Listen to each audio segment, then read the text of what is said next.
আপনি কথা দেন, আপনার মেয়েকে জীবিত করতে পারলে আপনি আপনার মেয়ের সাথে আমার বিয়ে দেবেন। খবরদার, ভণ্ড সাধু কোথাকার! ভণ্ডামি করতে জায়গা পাওনি? আমার ফুলের মতো মেয়েকে একটা বুড়ো ভণ্ড সাধুর হাতে কিভাবে তুলে দিই? সেনাপতি, একে বন্দি করো।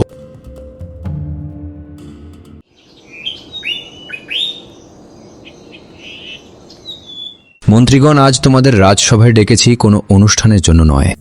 আমার বুকের ভেতরটা আজ কেমন কেমন যেন করছে।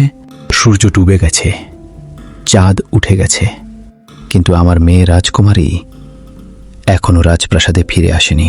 কিন্তু মহারাজ, রাজকুমারী তো কোনোদিন এত দেরি করে না। মহারাজ, আপনি কি অশুভ সংকেত পাচ্ছেন? হ্যাঁ মন্ত্রী, হ্যাঁ। আজ সকাল থেকেই আমার বাম চোখটা কাঁপছে, আর আমার মন বলছে কিছু একটা ভয়ঙ্কর ঘটনা ঘটতে চলেছে। মহারাজ, আজকের রাতটা সাধারণ রাত নয়। গ্রহের অবস্থান খুব একটা ভালো নয়, আর এই জন্যই রাজকুমারীর ভাগ্যে একটা কালো ছায়া ঘোরাফেরা করছে। খবরদার সেনাপতি, আর একটি বাজে কথা বলবে না, নইলে তোমার প্রাণ যেতে পারে। সবাই ভগবানের কাছে প্রার্থনা করো যেন রাজকুমারী সুস্থ প্রাসাদে ফিরে আসে। না হলে এই রাজ্যে রাজা থাকবে, কিন্তু প্রজা থাকবে না। না না মহারাজ, আমি এ কথা বলতে চাইনি। আমি তো রাজকুমারীর জন্য প্রাণ পর্যন্ত দিতে প্রস্তুত। সেনাপতি, যাও, রাজ্যের চারিদিক তন্ন তন্ন করে খুঁজে দেখো, আর মনে রাখবে, রাজকুমারী যদি স্বেচ্ছায় না হারিয়ে যায়, তাহলে যে তাকে নিয়ে গেছে।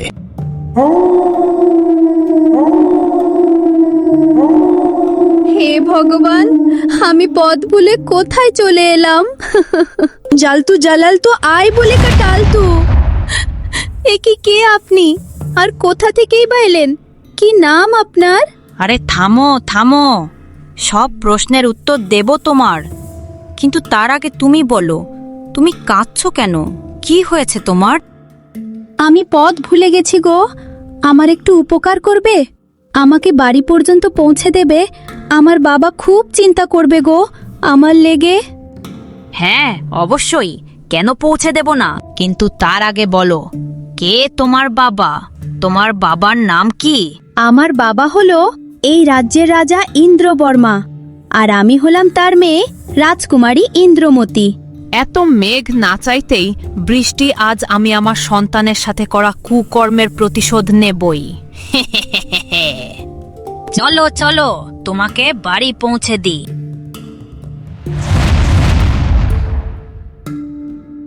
শুনুন শুনুন শুনুন, রাজকুমারী ইন্দ্রমতী নিখোঁজ।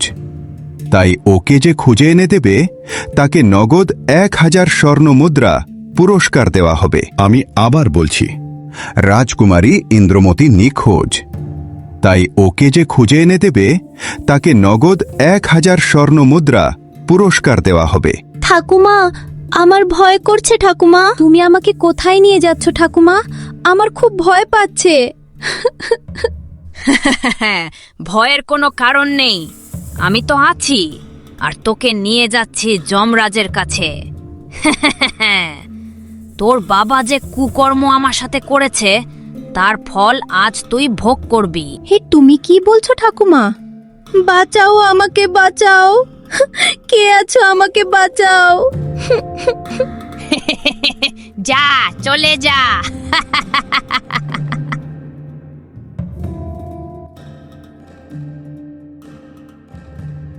এ কি, আমি কি দেখছি? এই যে দেখি আকাশ থেকে পড়ল যে, এ তো দেখছি রাজকুমারী ইন্দ্রমতী।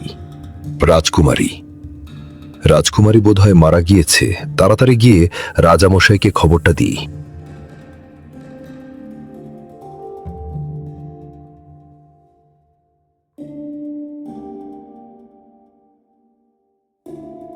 মন্ত্রীগণ, তোমরা চুপ কেন? বলো বলো, আমার মেয়ে কোথায়? কি খবর? আমার মেয়ে কোথায় গিয়েছে? সে এখনো পর্যন্ত আসছে না কেন? তোমরা কি কেউ পারবে না তাকে ফিরিয়ে দিতে? আমার কোলে আমার একটি মাত্র কন্যা, যে তাকে আমার কোলে ফিরিয়ে দিবে, তাকে আমি 1000 স্বর্ণ মুদ্রা দিয়ে পুরস্কৃত করিব। মহারাজ, এই প্রস্তাব আমি সকল গ্রামবাসীকে দিয়ে দিয়েছি, কিন্তু আপনিও দেখেন এখনো পর্যন্ত কোনো খবর এলো না। আপনি যদি কিছু মনে না করেন তাহলে আমি কি একটা কথা বলতে পারি? হ্যাঁ সেনাপতি, বলো। আরে তুমি তো আমার নিজের ভাইয়ের মতো। বিপদের সময় তুমি আমার ঢাল হয়ে দাঁড়াও, আর তোমাকে কথা বলার জন্য আমার কাছে অনুমতি লাগবে? তুমি স্বেচ্ছায় তোমার মনের ভাব প্রকাশ করো সেনাপতি। মহারাজ, রাজকুমারী বোধহয় আর আমাদের মাঝে নেই। ক্ষমা করবেন মহারাজ, আমার এই কথা আপনি কষ্ট পেয়ে। খবরদার সেনাপতি, আমি আগেও বলেছি, আবার বলছি যে আমার মেয়ের ব্যাপারে আজে বাজে বলবে, তার ধর থাকবে কিন্তু মাথা থাকবে না। আমি মহারাজ ইন্দ্রবর্মা প্রতিজ্ঞা করলাম। মহারাজ, আমিও চাই রাজকুমারী ফিরে আসুক, কিন্তু একবার ভেবে দেখুন, যদি আমার কথাটা সত্যি হয় তাহলে কি হবে আপনার, কি হবে আপনার রাজ্যের? মহারাজ, মহারাজ, কোথায় আপনি? আপনার জন্য একটা দুঃসংবাদ আছে। আপনার মেয়ে রাজকুমারী ইন্দ্রমতী আর নেই। তাড়াতাড়ি চলুন মহারাজ, আমার বাড়ির সামনে তার লাশ পড়ে রয়েছে। না, এ হতে পারে না। রাজকুমারী, রাজকুমারী, তুমি আমাদেরকে এভাবে একলা করে চলে যেতে পারো না। ফিরে এসো মা, তুমি ফিরে এসো। একবার তুমি আমার সাথে কথা বলো। হে ভগবান, বাবা, বাবা তুমি এসেছো বাবা। তোমার নাতনিকে বলো আমার সাথে কথা বলবে বাবা। তোমার নাতনি আমার সাথে কথা বলছে না কেন বাবা? তোমরা সবাই চুপ করে আছো কেন বাবা? আমার কথার উত্তর দাও বাবা। ক্রিং ব্রিং শ্রিং চাই। আমার সাথে লড়াই করার ক্ষমতা কারণ নয়। আয়, বেরিয়ে আয়। মহারাজ, আপনার মেয়ে মারা যায়নি। খবরদার, আমার সাথে মজা করবে না। জানো, এর জন্য আমি তোমাকে শুলিতে চড়াতে পারি। ক্ষমা করবেন মহারাজ, আমি আপনার সাথে মজা করছি না। যেটা সত্য সেটাই বলছি, আর সত্য বললে যদি শলিতে চাপতে হয় তাহলে আমি চাপতে রাজি আছি। তাহলে তুমি আমাকে বলো সত্যটা কি? মহারাজ, আপনার মেয়ের শরীর মারা গেছে, কিন্তু আত্মা এখনো জীবিত আছে। সাধু বাবা, তুমি আমাকে বলো আমার মেয়েকে জীবিত করতে আমাকে কি করতে হবে? মহারাজ, আপনি কথা দেন, আপনার মেয়েকে জীবিত করতে পারলে আপনি আপনার মেয়ের সাথে আমার বিয়ে দেবেন। খবরদার, ভণ্ড সাধু কোথাকার। ভণ্ডামি করতে জায়গা পাওনি। আমার ফুলের মতো মেয়েকে একটা বুড়ো ভণ্ড সাধুর হাতে কিভাবে তুলে দিই?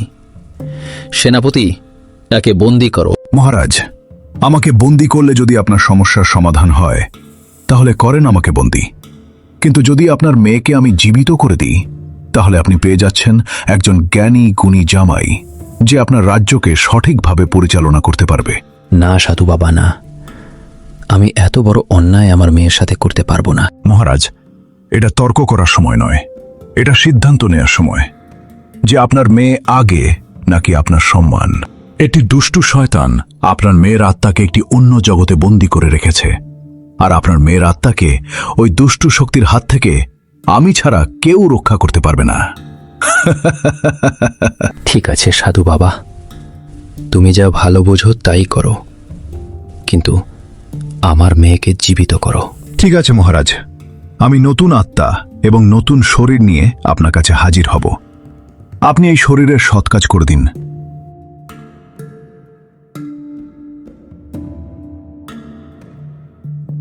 মহারাজ, আপনি এভাবে ভেঙে পড়েন না। আপনি এভাবে ভেঙে পড়লে আমাদের রাজ্যকে সামলাবে। তাই দয়া করে মহারাজ শান্ত হন, নিজেকে শান্ত করুন মহারাজ। ভগবান কেন এই নিষ্ঠুর খেলা আমার সাথে খেলছে? তুমি বলো ভাই আমাকে, তুমি বলো, এই খেলা খেলার জন্য কি আমিই ছিলাম আর আমার একমাত্র কন্যাই ছিল না? ভগবান বলে কেউ নেই। ভগবান এত নিষ্ঠুর হতে পারে না। ভগবান একটা মানুষের কাছ থেকে সবকিছু কেড়ে নিতে পারে না। ভগবান কাউকে নিঃস্ব করে দিতে পারে না। আমার দু চোখ ফাঁকা। আমি এখন কি করব তুমিই বলো। ভগবান যা করে ভালোর জন্যই করে। তাই মহারাজ বেশি উত্তেজিত না হয়ে শান্ত হন এবং অপেক্ষা করেন। নিশ্চয়ই শেষটা ভালো হবে। কই গো, শুনছো? কোথায় গেলে তুমি? দেখো আমি কি করেছি। এইবার আমাদের বদলা পুরো হবে। আরে থামো থামো, আমি কি করেছি তুমি তা আগে শুনো। বেশ, ঠিক আছে, তুমি বলো, আমি শুনি। আমি রাজকুমারীকে একলা পেয়ে একবারে কাজে শেষ করে দিয়েছি। কাজের শেষ মানে? আর রাজকুমারী বলতে কার কথা বলছো তুমি? আমাদের শত্রুর মেয়ে রাজকুমারী ইন্দ্রমতির। আরে হ্যাঁ হ্যাঁ, রাজকুমারী ইন্দ্রমতির কথাই বলছি।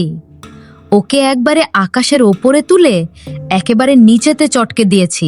আমি তাই তো বলি, এত বড় মহৎ কাজ কে করলো? আমি। বেশ, ঠিক আছে, আমি ছদ্মবেশে সাধু সেজে রাজার কাছে গিয়েছিলাম গো, এবং রাজাকে বলে এলাম যে আমি আপনার রাজকুমারীকে ফিরিয়ে দেব। এখন তোমার কাজ হলো, কাল তুমি আমার সাথে রাজকুমারীর রূপ ধারণ করে রাজপ্রাসাদে যাবে, ঠিক আছে? না বাবা, আমি ওসব করতে পারবো না। আর আমাদের এসব করে লাভ কি হবে? তুমি যদি রাজকুমারী সেজে রাজপ্রাসাদে যাও, তাহলে তোমার সাথে আমার বিয়ে দেবে। রাজা আমাকে কথা দিয়েছে, আর তোমাকে বিয়ে করে আমি হব নতুন রাজা, এবং তুমি হবে আমার রানী। তারপর ওই রাজ্যে আমাদের রাজত্ব চলবে, বুঝলে? কিছু তাই নাকি গো? তোমার তো বুদ্ধি আছে দেখছি। ঘুমিয়ে পড়ো, ঘুমিয়ে পড়ো। কাল থেকে আমাদের একটা নতুন জীবন শুরু হবে।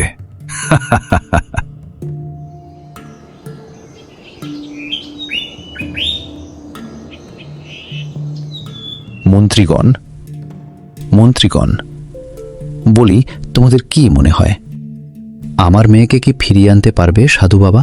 আমার বংশের প্রদীপ জ্বালানোর জন্য কি কেউ থাকবে না? ক্রিং ব্রিং শ্রিং চাই, আমার সাথে লড়াই করার ক্ষমতা কারো নাই। আয়, বেরিয়ে আয়। মহারাজ, আপনার বংশের প্রদীপ আমি জ্বালাবো। আমি মহারাজ। বাবা, তুমি কেমন আছো বাবা? তুই কেমন আছিস রে মা? কতদিন হয়ে গেল তোরে দেখি নাই। ভালো আছিস তো রে মা? আমি খুব ভালো আছি বাবা, সবই তোমার আশীর্বাদ বাবা। মহারাজ, আমি যেমন আমার কথা রেখেছি, আপনিও আপনার কথা মতন কাজ করেন। মহারাজ, কবে দিবেন আমাদের বিয়ে মহারাজ? বোকা সাধু। সেনাপতি বলে কি না ও আমার মেয়েকে বিয়ে করবে। মহারাজ, আপনি আমাকে কথা দিয়েছেন যে আমি আপনার মেয়েকে জীবিত করে ফিরিয়ে আনতে পারলে আপনি আপনার মেয়ের সাথে আমার বিয়ে দেবেন। আপনি আপনার কোথা থেকে এভাবে ফিরে যেতে পারেন না।